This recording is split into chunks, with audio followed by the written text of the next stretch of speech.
coming now. Day 15 is coming. 1 to 15 I am working, and 15 to 30 he will work. Okay.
I'm extremely sorry. I heard that you are able to listen to my voice. I'm extremely sorry. There was a small technical glitch at my end, and we just tried to rectify that.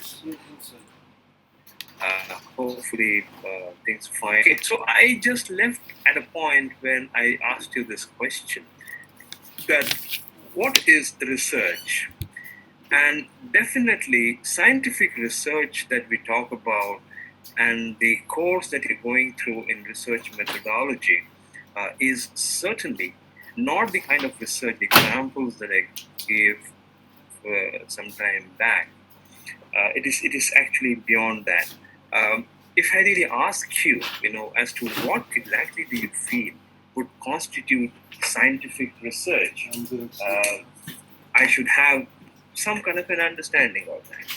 When I talk about scientific research, and you have to mark the word science and scientific, the general notion that comes to our mind about science and scientific research is that it is to do with the nuts and bolts and the physics and the chemistry and the biology or whatever it is. Certainly they have to, but you have to understand the word science is essentially a derivative of a Latin word scientia. And what does scientia mean? Uh, Scientia is essentially science.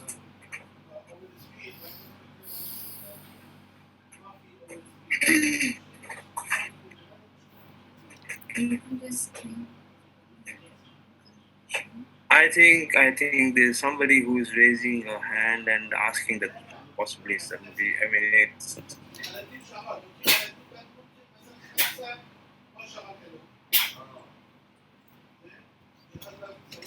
it's a again. Let me just check that. Let back come back to you.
Can you hear me?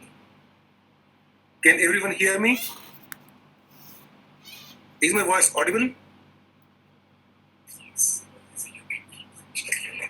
Everybody here, I think there was a message that came from Rima. I think she is not able to hear me properly. Is she able to hear me now? Is she able to hear me now?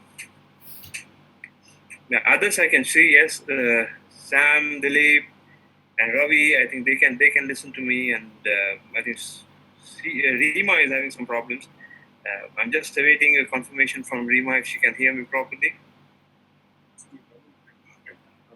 Yeah. Or maybe I request Rima if you can check your connections and see if you're able to set things in place. Yes. Okay. Anyway, I'll try to continue, and I'll try to continue with it because I mean this good things will like happen there. I'd like to continue where I left.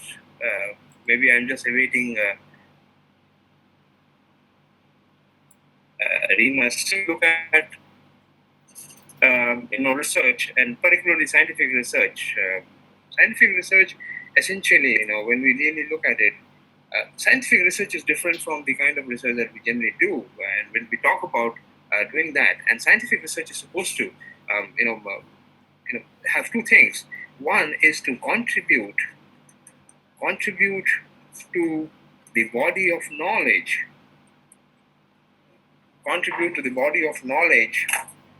and that's one. And the second is that it should follow certain scientific methods.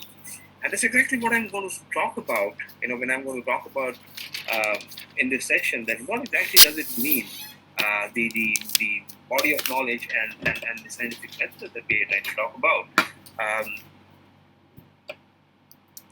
When we do research in any form, in any kind, it is expected that what we generally tend to do in terms of our research, it adds on to our scientific thinking in terms of any kind of a literature that it produces. And secondly, in order to do that, it needs to follow scientific methods by which we can come into certain outcomes of the kind of research that we generally tend to do. I was talking about science. I was talking about science, and essentially, science is nothing but a body of knowledge. It is a word which is derived from scientia, which is knowledge. And when we talk about science, we have natural sciences and we have social sciences. And predominantly, when we talk about management actually falls under the social sciences category, because here we have to deal with the social animal, human beings. In management and in different forms, we try to interact and to see things happening with the mankind, and that's where we follow social science techniques there. But nonetheless, the difference that happens between natural sciences and social sciences, that natural science research is fairly deterministic in nature. And when we talk about deterministic, thing that, if we were to do, find out the speed of light, the speed of light, if I were to do a speed of light,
Am I audible?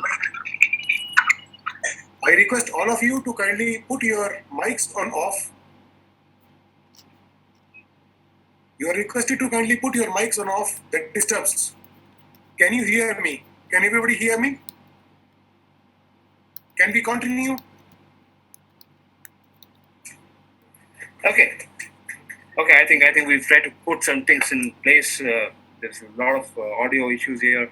Uh, my request is that you have to mute your speakers because this noise comes from different places. It really distracts.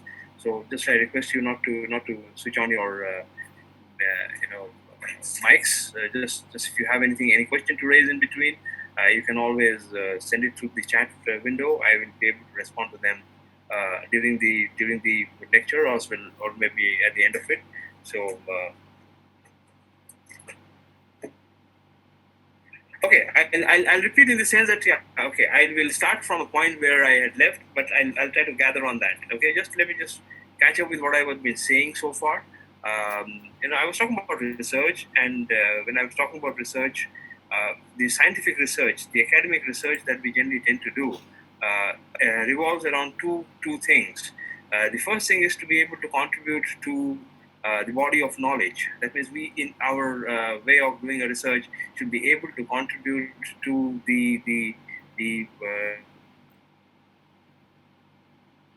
literature, that topic of research that we are trying to do, a topic of interest that we have. And the second thing that we need to do in academic research is to be able to follow scientific methods, and that's very important. And when we need to look at these two things, and if these two things are established, then we can say that we are doing scientific research. But you have to understand the distinction that between natural sciences research, which is very deterministic in nature, where the outcomes are known. So I was giving you the example of measuring the speed of light, and if I were to measure the speed of light, if I were to measure or you were to measure, I think at any place we would possibly measure the same speed of light. So that's very deterministic in nature, fairly accurate, fairly precise. But unfortunately, the social science research that we talk about is probabilistic in nature, in the sense that the outcomes may not be what we sometimes desire, or sometimes could be, we really can't say about that. There could be numerous disagreements between what I am doing or what you are doing, maybe. So that's very, very important. So let's look at this. Let's look at this. I'll give you an example. If I were to do a research on, say, measuring happiness of people, very relative kind of a subject. Measuring happiness, I can go and measure happiness of a person in the morning, and certainly that happiness is going to be very different from the happiness in the afternoon. I mean, I really can't do that. Or if I were to measure happiness in a particular way, you would possibly measure happiness in a different way. So that's where the question comes in terms of the social sciences. That's the challenge that we have in social sciences, that we are dealing with probabilities. We are not dealing with determinisms. So that means the results that we have may be very different from results somebody else may have possibly. So that's the challenge that we really have to look at it. As I said, science is nothing but knowledge, and we have to be contributing to that body of knowledge in whatever way we have to through our research, and be able to use scientific methods. So what I say is that the purpose of science is to create scientific knowledge, and when I say creating scientific knowledge, is essentially we're trying to talk about generalized bodies of laws and theories. You all have heard about Newton's laws of object moving. You know about these laws. There are three different laws. The first law says that how do I move a body which is stationary? The second law says that if there is a body moving, how do I stop it? The third, when two bodies collide with each other. There are three laws. But all these three laws actually amalgamate into a theory of what we call as quantum mechanics, or classical mechanics. That's where it all amalgamates into. Similarly, in social sciences, there are several theories, and that's what we try to do, is we try to see the events, the phenomena that is happening, around, and based on those things, we try to refine that theory that exists. Just to give you an example, you would possibly see that if there are people who would possibly not if there's a bag of money lying on the road, they will not possibly pick up. But the same set of people who actually get back home and maybe use torrent to download pirated movies. This is a behavioral studies that happen, and that falls under the category of deterrence theory. There are several others. There's a cognitive dissonance theory. There's a theory of planned behavior about people's rationality in terms of taking decisions, in terms of way they behave while taking decisions, etc., etc. So there are several of these theories in social science, and our job as management researchers is to be able to understand those theories and try to look at these theories. So what we try to do, the goal of this research, the scientific research that I'm trying to talk about, is to discover laws and postulate theories. That's what we have to do. And in order, and when we do this, when we try to postulate laws and theories, what are we doing? Essentially, what we are doing is we are progressing science, we are progressing knowledge from the theories that exist to much more evolved theories. That's very important, and that's our contribution as researchers. I think we need to really look at that, because there may be some theory which does not define certain concepts, but definitely when we look at those theories, we need to expand those theories. We need to make those theories better, and that theory can become better if we try to work on some kind of a research and try to put in thoughts together to be able to expand the scope of the theory and expand the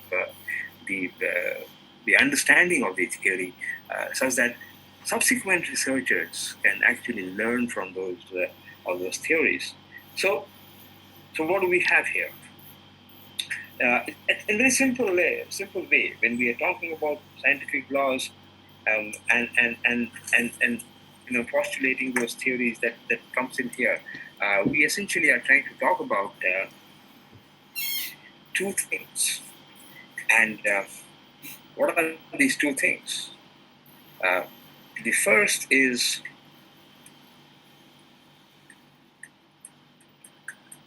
logic, and the second is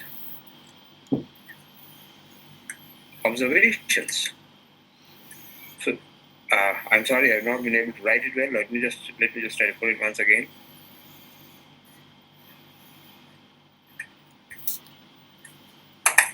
Observations. Okay, so the two things that we tend to talk about, logic and observations. And these two things are essential pillars of any research. When we have to do scientific research, we have to be around logic. That is the theory that governs the research that we're trying to do. And number two, we have to look at evidences, that is the observations, that is actually supporting that theory. So these are the basic two kinds of pillars that we generally talk about in terms of research. So in that, what am I trying to say? That any kind of a research that we're trying to talk about, and social science research is no exception, is that we are trying to look at either testing an existing theory or trying to build new theory. And these are not disjointed things. These are things which are interconnected with each other.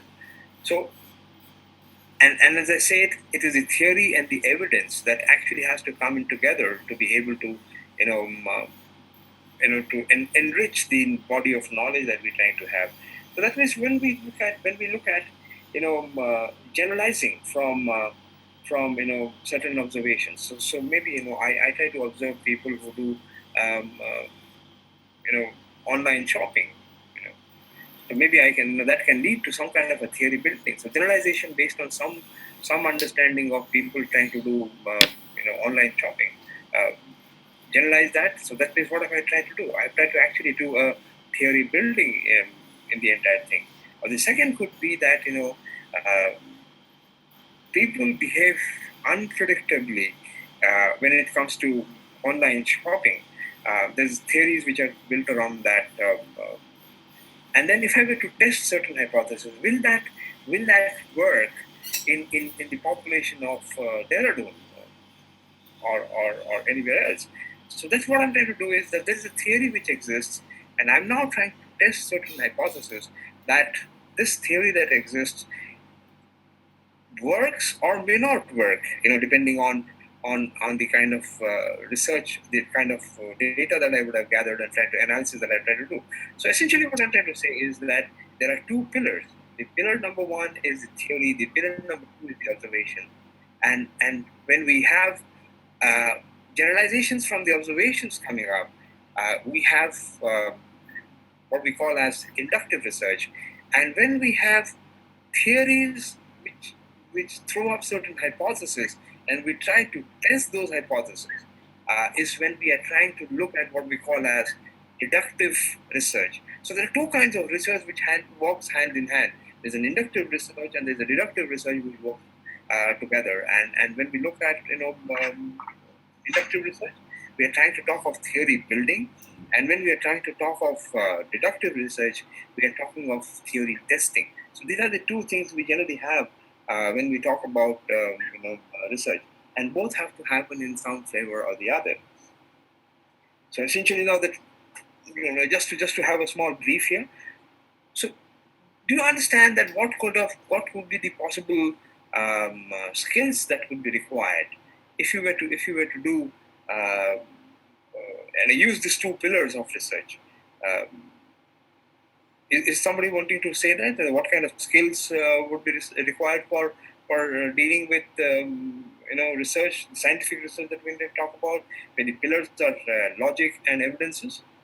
Is somebody wanting to respond there?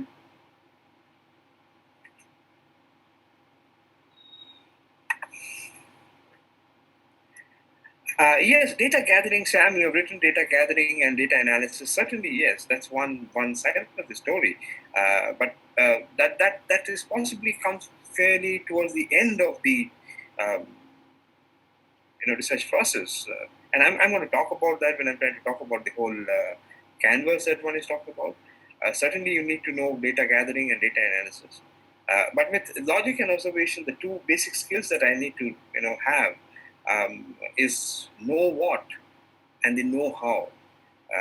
And if I were to just put it back to the definition that I gave about scientific research, to contribute to the body of knowledge, that means I need to know what the theoretical underpinning of my research, and that's very, very important. I should have the ability to find out the know whats of the kind of problems that we generally try to deal with. And the second that I said in terms of the definition is that follow scientific methods. So which means that I should know the know-how. That means I should know the methods by which I should be able to collect data, as you're saying, data gathering and data analysis, to be able to either, number one, generalize based on the observations, or maybe to test certain hypotheses that's been thrown up and to us. So these are two essential skills. So I mean, you are getting ready for with management, and you're going to be doing a lot of this management research in future. These two things are the basic ingredients that you need to have, is to be able to know what, to be able to have an assessment of the know whats and the assessment of the know hows. So this is very, very important.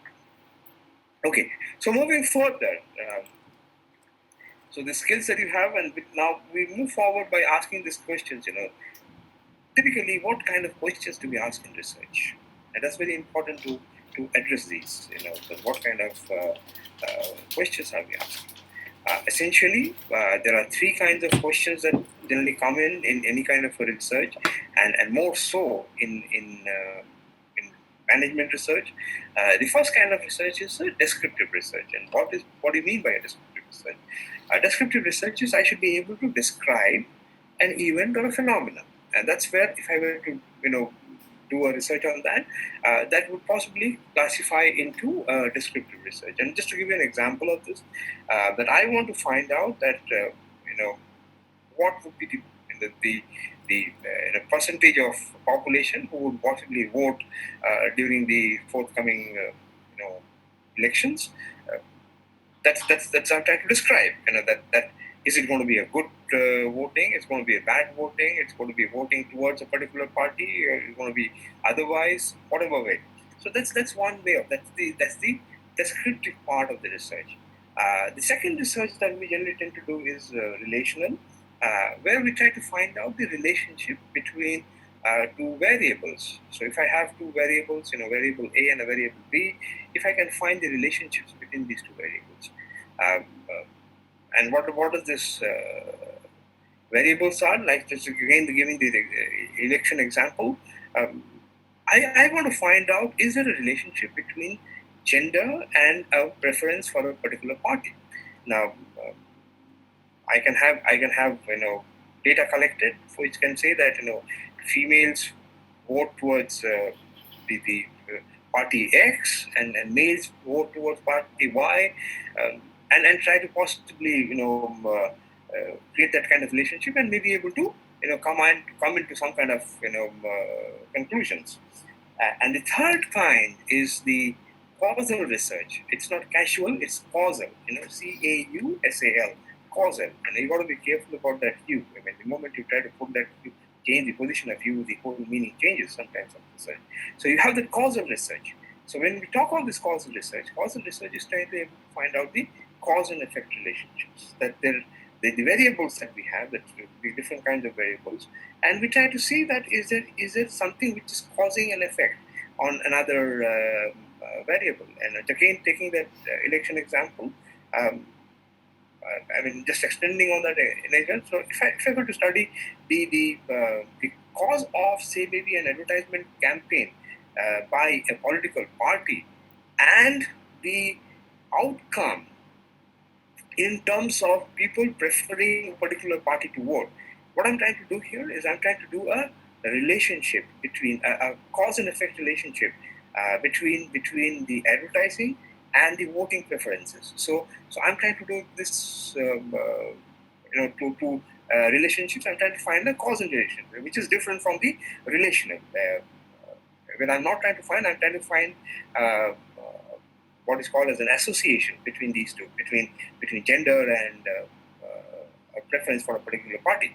But here I'm trying to find a cause and effect relationship. So that means when we look at these types of questions, so that means I can ask a question which is descriptive in nature, I can ask a question which is relational in nature, and I can ask a question which is causal in nature. So I can do my research depending on what kind of questions I'm trying to raise. Because when I have this kind of questions, the methodology for each of these questions would differ from the descriptive to the relational to the causal. These three terminologies that I've used, I mean, if you read books, they would have different other names. So just don't be hassled about that. Some people would call that as explanatory. Some would call it exploratory. Somebody call it as causal research. So there are different nomenclatures which are there. So there's nothing to be hassled about this nomenclature, but the basic essence is in terms of the concept which lies behind this. Another thing that is very, very important in research is the time dimension. And depending on the time dimension, the nature of research sometimes also changes. And just to use the terminologies that we use in research, we have two kinds of time dimensions. One is a cross-sectional study, and one is a longitudinal study. And you have to understand the distinction between these. Cross-sectional study is one that we try to do at one point in time. So if I were to study the buying behavior of people at this point in time, and I conduct a research, and I'm able to gather enough data for that research, and based on the data that I have collected, I can make certain inferences out of it. So that's something which I can do as a part of what we call as a cross-sectional study. But if I were to now look at longitudinal study is trying to understand and do a research on two different time points. It can be a time point T1 and it can be a time point T2, and then collect data for that. And generally, the class of research that falls here is time series research, where we have a lot of time series data which comes in, of say behavior across a period of 10 years of people buying online. So that's essentially a time series data, and we have certain again methodologies which addresses both cross sectional as well as longitudinal studies. So these dimensions are extremely important. Just again to just summarize here uh, till what we have come so far. Number one, that we say that you need to have conduct a scientific research. We need to have contributions made to the body of knowledge and use scientific methods. Um, our job is to as researchers is to be able to generate laws and theories which can explain certain behavior, um, uh, and then in practice we have a combination of inductive and deductive researchers. The skills that are necessary for researchers, the know what and the know how, and then the types of questions that we generally ask is either descriptive, relational, and causal, and the time dimensions of research in terms of cross-sectional and longitudinal. So until this, we have covered a part of it. If you have any questions on until what we have discussed, you may use the chat window to connect with me. I'm just waiting for a few minutes to see if I can respond to some of your questions if you have until now.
Yeah, am I getting some questions on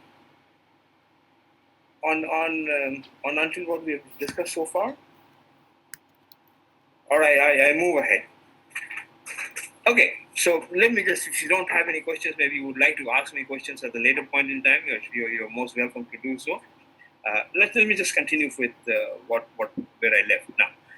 Now, looking at the research process, now as I say that it has to follow a methodology, it's extremely important to understand the methodology. So when we talk about a research process, which includes the methodology that has to go into it, so it starts with three things. It's actually the first thing that is there is the observation. That you observe a phenomena. You observe people buying behavior on the online shopping framework. So you start observing behavior of this kind. So that's an observation that you try to do. And when you do these observations, you try to rationalize those observations. Where you try to make sense of that observed phenomena. That why do people behave in a particular way, and dealing with online shopping, and then again different classes of products on the online shopping. So you have trying to rationalize certain things. And the third and the most important thing is the validation. That if I have observed something, if I am seeing that there is some kind of a sense out of that observation, you need to validate that observation. So that means essentially what you're talking about three things: observations, rationalizations, and validations. So now all these three things are extremely important as process of the of research. And then again, to put these three things in place, we have three phases. The first phase that we call is the exploration phase, where we are actually trying to scan the environment, when we're trying to look at issues, look at problems that we would like to research and carry it further.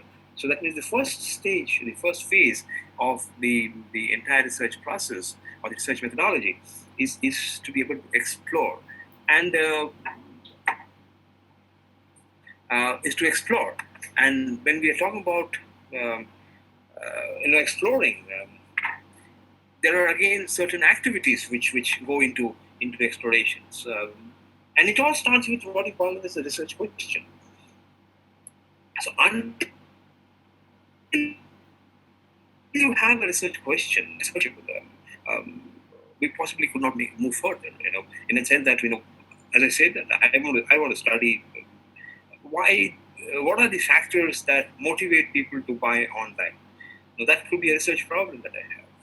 As I said, this is an observation, and I want to study this observation through a research question that I frame is what motivates people to buy online. Great.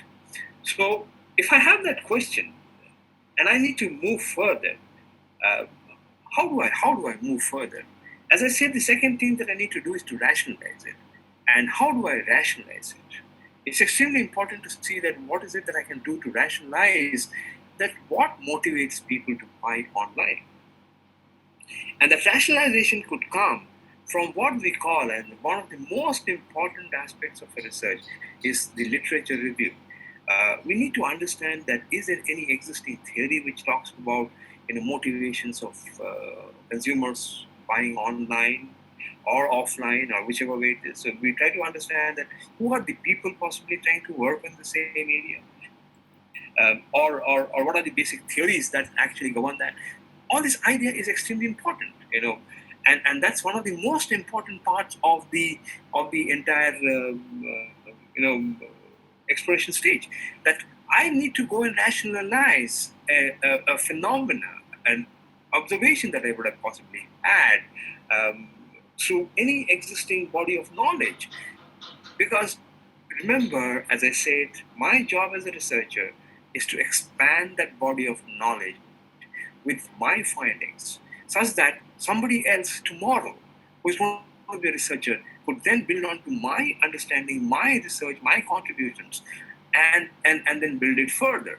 And that's what I have to do as a researcher. So that means, and then when I have to do that, I need to go back and see that what are the people, who are the people and what kind of work have they done in terms of the research problem, the research question that I'm trying to address. It's very, very important.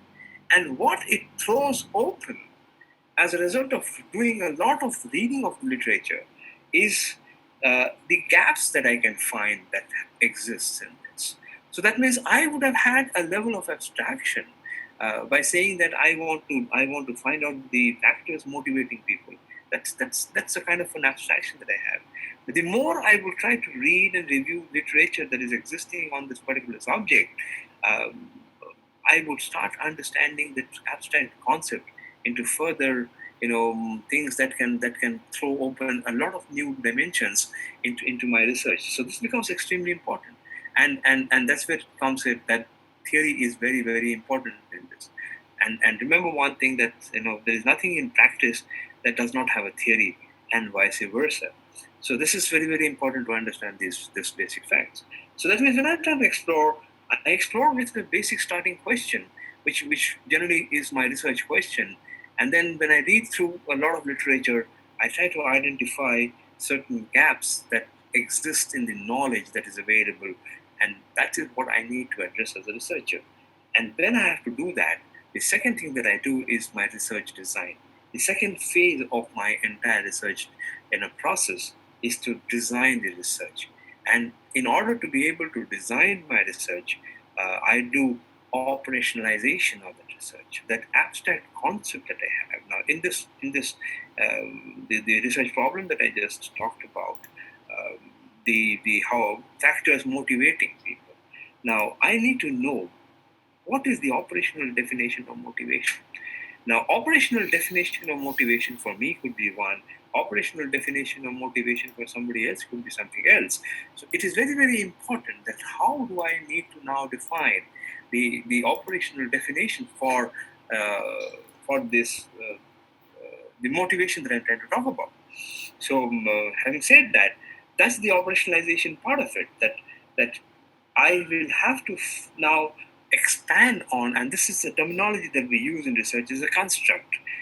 The abstraction that we have is a construct, and based on that construct of motivation, it could lead into several variables which I need to understand, and the interplay of those variables amongst each other, which leads to motivation. So that's something which we have to study. So that is the next thing that as I said in research design, which is trying to create a blueprint of the kind of activities that I will do as a part of the entire process is put in place. So. So operationalization is extremely important. That I need to put together some things. Then comes the research method. It's extremely important that I now have an understanding from the literature as to what exactly is the theory that is there. What are the gaps that exist in the body of knowledge? I have an abstract concept which has been elucidated and elaborated further. Again, going back to literature helps me in trying to do it. So now I have all this in front of me. Now the question comes is that how do I go about designing a method by which I can go and collect my data and do further research on that. So that means I have to understand that now when I have those variables, there will be some variables which would have qualitative meaning, and there will be some variables which would have quantitative meanings. So we'll have to understand these qualitative and quantitative meanings, and try to see that what do we have, how do we conduct that, because the methods, the tools that we use for each one of them are very different. Now, if I have data which is quantitative in nature, I will possibly use certain statistical tools to be able to do that. But if it is quantitative in nature, maybe I'll use some other tools which are available.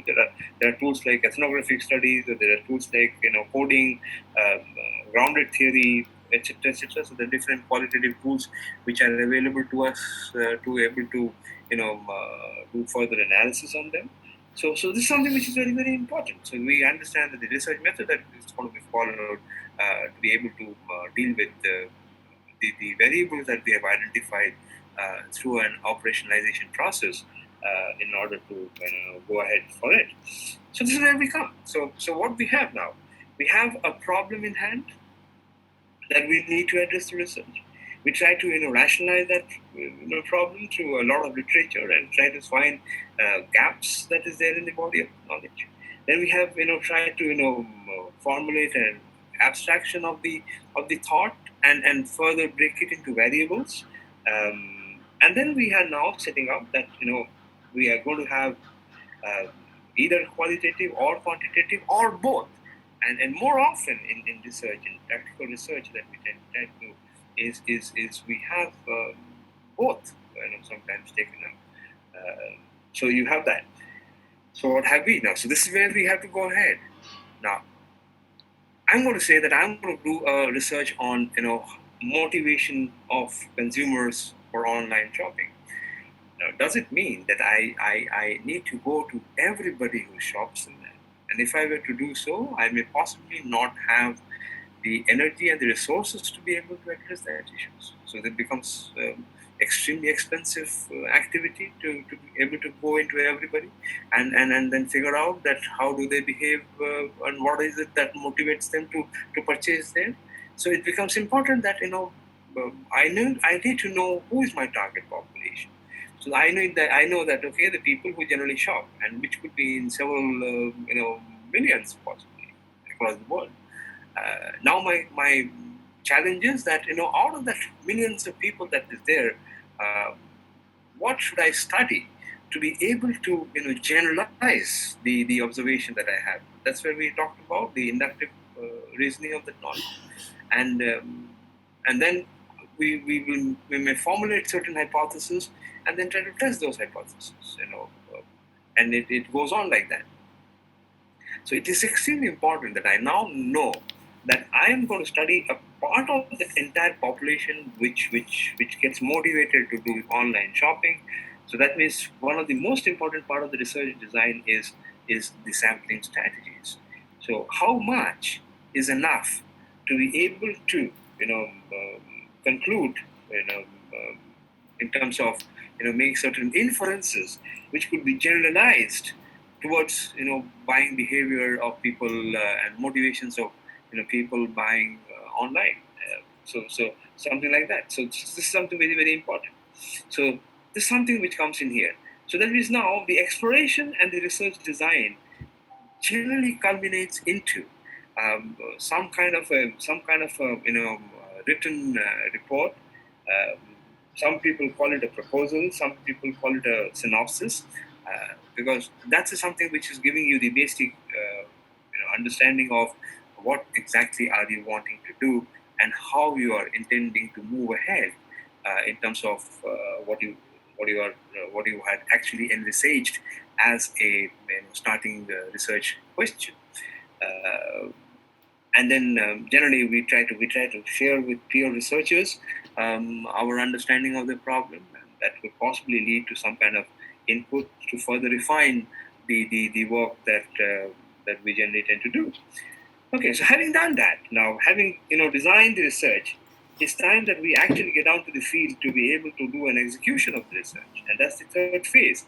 And the third phase is also extremely important, and because now you are sure that what is exactly that you want to study, you know that what is it that you're trying to research, and now I have to execute it. Now, in order to execute it, the first thing that I have the construct and their variables. Now, when I have these variables, I would now need to know that am I going to run a survey, or am I going to run an interview? Uh, what is it that I'm going to do, and how am I going to gather data? Um, for the variables that I've identified for my abstract motivation, and what would I do? I know my sample size, that I got to go to n number of people's who buy online to collect data. And now let me try to put together what information would I go and gather from them. That's very very important. And then that is where we actually create certain tools. There are certain tools available to us. There are tools like the questionnaire, a very typical data collection tool that we have. We design a questionnaire based on certain objectives, uh, which will gather all the data for us, and move ahead to collect the data. So that's the first thing. So the designing of the question, the designing of the instrument, or designing of the interview um, to gather data uh, is one of the most important steps in the execution process. So having done that, there is a step which generally gets overlooked in the entire execution process. It's what we call as a pilot testing. Because now that you create a questionnaire, there's a lot of enthusiasm that we generally get into, a lot of excitement that let me start getting data, and we reach out to the market to gather a lot of data, right? But we generally often miss out on one step, which is called as pilot testing, and pilot testing is extremely important because unless you do a pilot testing, because there could be certain ambiguities, there could be certain discrepancies, there could be certain things which need better clarification. There could be things which you are possibly not capturing, may could possibly you have missed out. There could be a lack of foresight in terms of designing the questionnaire. So it's very very important that we do a pilot test to see whether the questionnaire that we have designed, or the tool that we have designed, is leading to the substantial data that we're going to collect subsequently. In a proper way, and that it's absolutely clean instrument that we have, which will help us to gather that data. So this is very very important, and that's what we have to look at there. Now, I just have a few words about the questionnaire that we generally try to take talk about, or the qualitative quantitative. I talk about the qualitative quantitative kind of a thing. Now, there are different tools available for qualitative. There are direct tools, there are indirect tools just to give you an idea about certain direct tools and indirect tools for qualitative research. When we talk about direct tools, there are two kinds of direct tools which are available. One is called a focus group method of collecting data, and the other one is an in-depth interview kind of a thing. In the focus, and the difference between these two is that you have possibly an open-ended kind of question where you elicit responses from people in a group, usually about 8 to 12 people on a particular subject. They throw their thoughts. You collect those thoughts together and try to do a coding of most frequently used words that come in there. So that's a focus group. And an in-depth interview is a one-to-one where you actually connect with somebody who knows the subject and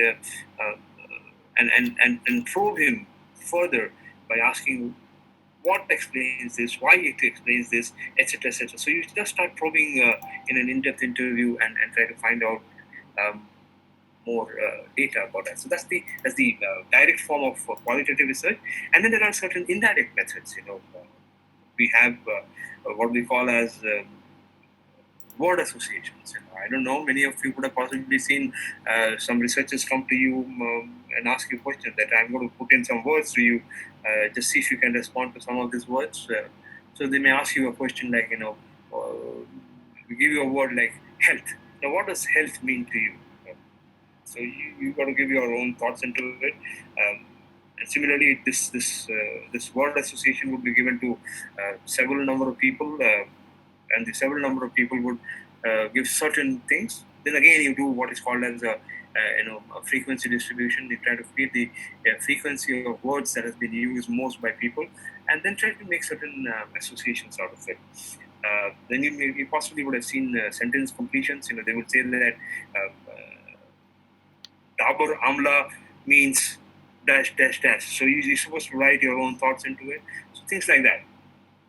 Or you can have what's called as construction techniques, where maybe a cartoon is given and you're supposed to write about the cartoon and say something about that cartoon. So these are some of the indirect techniques which we generally tend to follow in terms of qualitative research and qualitative data gathering. And it needs a lot of expertise to be able to handle this qualitative data that we gather, because it needs to do a lot of coding in this number and coding and a lot of frequency distributions that we found there. So this techniques we have. Then we have the quantitative techniques, as I say. Then there's the surveys that we generally tend to do. Again, the medium with which the survey could be conducted could be several. There could be a telephone survey, there could be a mail survey, there could be an internet-based survey, there could be a person-to-person survey. So there could be different forms in which you can possibly, collect data through surveys, through questionnaires, and then there are of course the observation techniques, then where you observe people doing certain things and you try to collect certain data out of that. So just to give you this is just a basic idea about the kind of methods that you generally try to follow in terms of collecting data. So having collected data, now this way you come back home and you have a lot of data, qualitative, quantitative, and whatever. It has to go to the analysis, because unless you do an analysis, you'll not be able to make certain inferences, because remember, you're supposed to contribute to the body of knowledge. Now that you've used a scientific method to be able to collect that data, now it's time that if you analyze the data that you collected, and now you have to make certain inferences out of that. So the data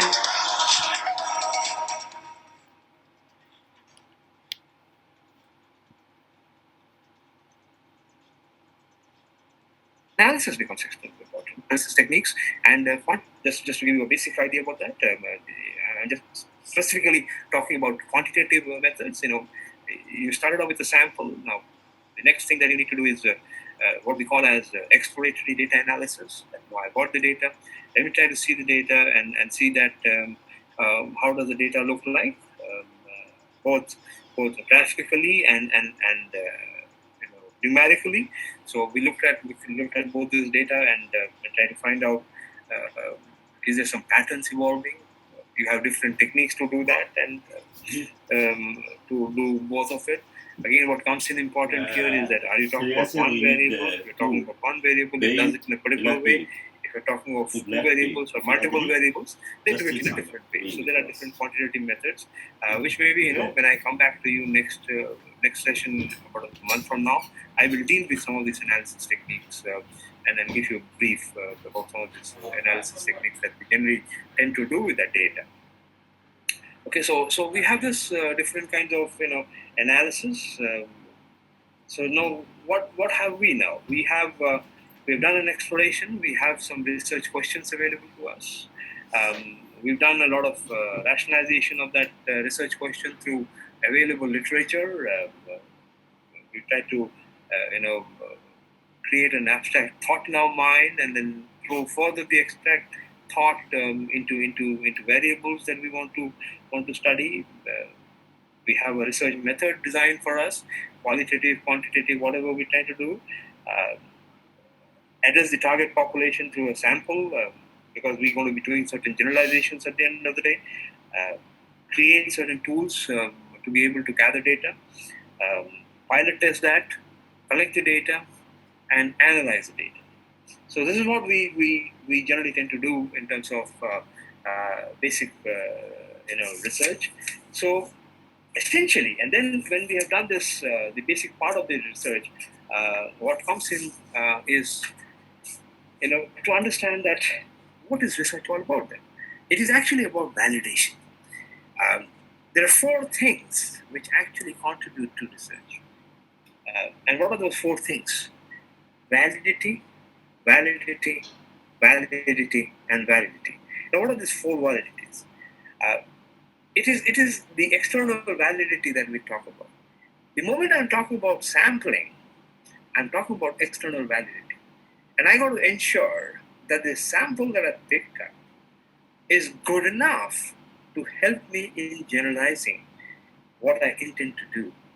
So that means at the end of the day, I should be able to generalize from a sample.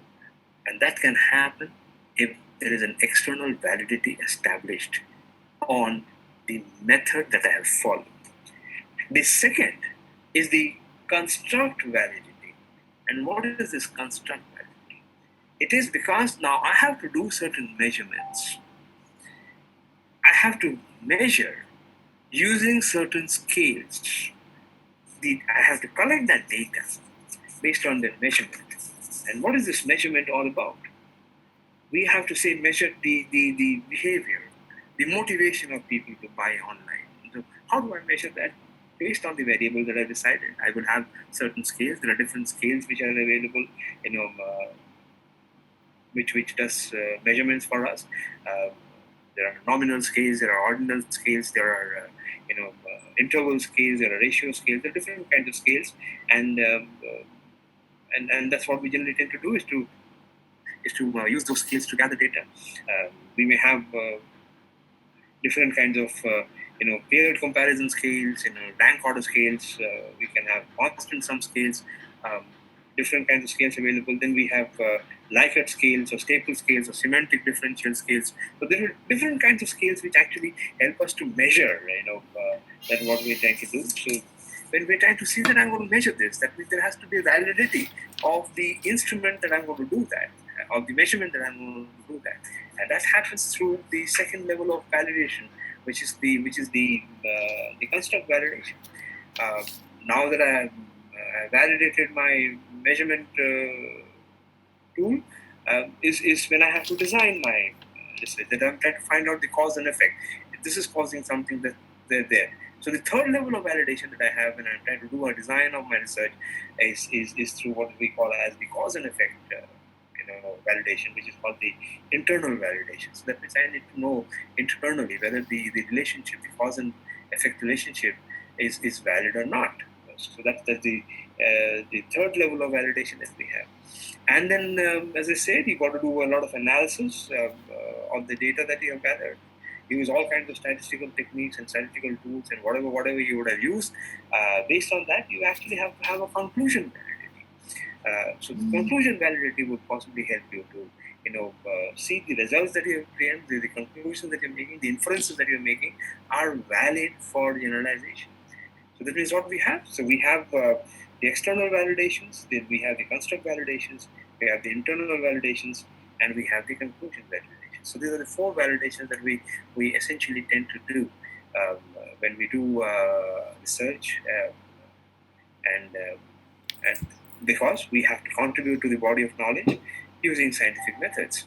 So this is something which we have. So now, do we have some questions here from the audience? Because I've done a lot of talking now. I can address some of the questions that you have and see what is our level of understanding on this.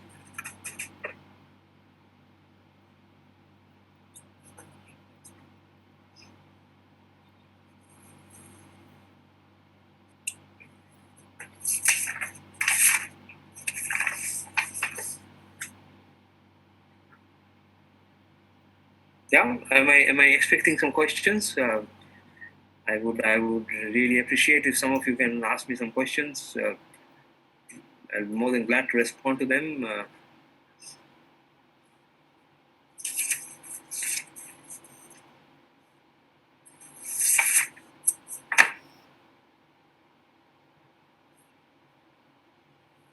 Yeah, am I getting some questions from the audience?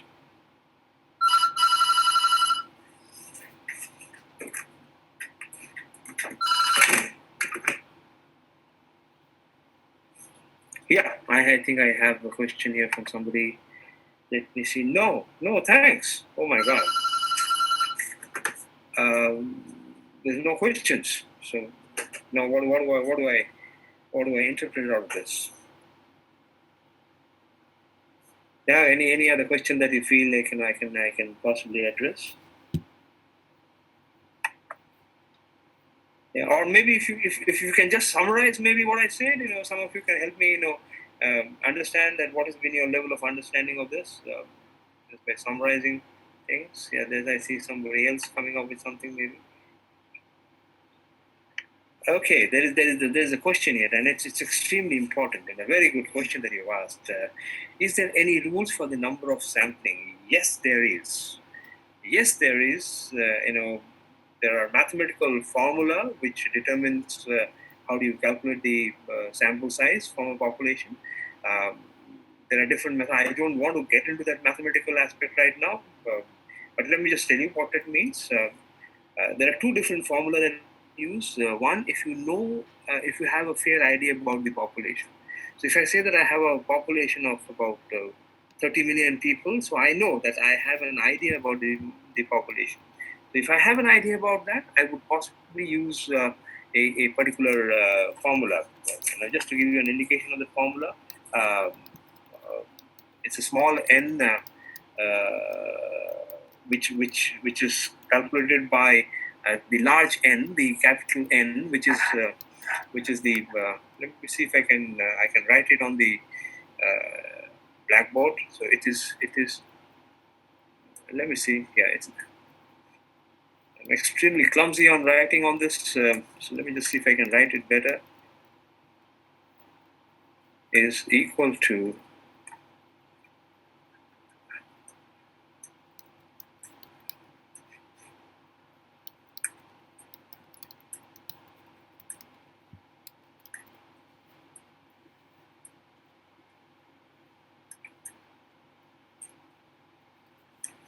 now. Okay, now I think I've made some attempt writing this. It doesn't look too neat though.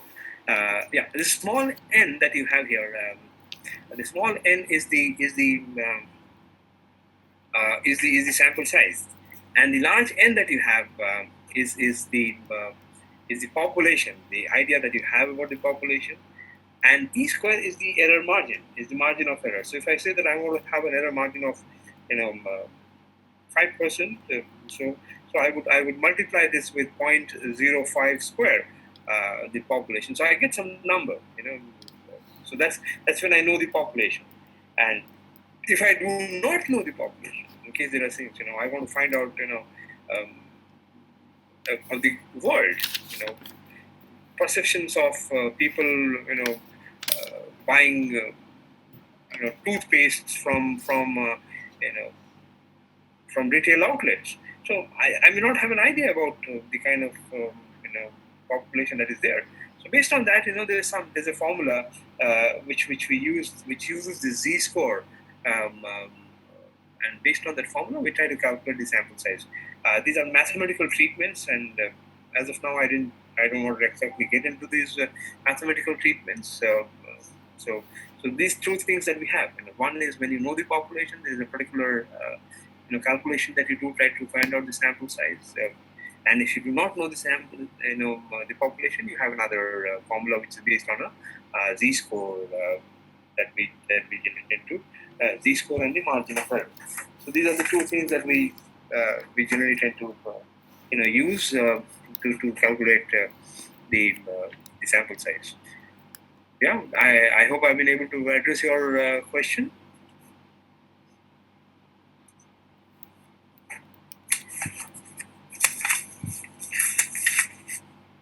Oh yes, I have somebody else wanting to ask me something. Let me just have a look.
Yeah, am I getting some questions? I mean, I'm actually waiting for some questions to come into me. Is there any other question that I can address?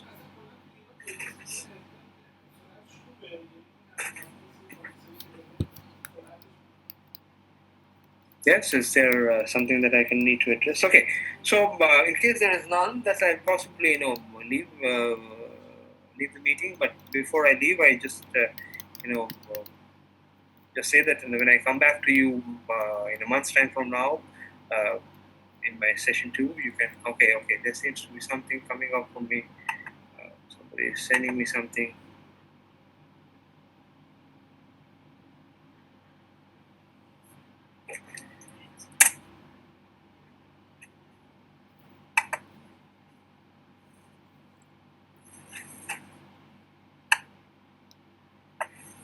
Okay, I think there is. I think 2 of my friends here have asked me the same question. Slides for our references, if any. Actually, frankly speaking, I did not use any slide in this presentation, and I really did not have any. But surely, when I come back to you, if that helps you in your learning, surely when I come back to you in my next session, I'll try to put together something for you to have it as a reference. So surely, I mean, apologies for this, that I'm not using a slide because I'm not pretty used to using slides. But certainly, in my next session, I'll let it put some slides for you. I'll definitely do that. Okay, there's something else that's also coming up. Okay, let me just see what is it.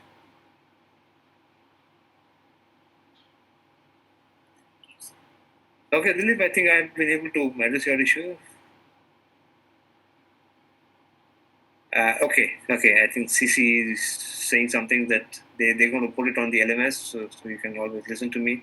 There are certain points that I tried to raise here. If you lay back the conversation that we've had today, you get certain important points which would give you a canvas, which would facilitate you when you pick up your reading material, uh, and that should make your learning slightly more easy and meaningful. So this is where we are. I think Dilip, CC has already responded that they're going to put it together.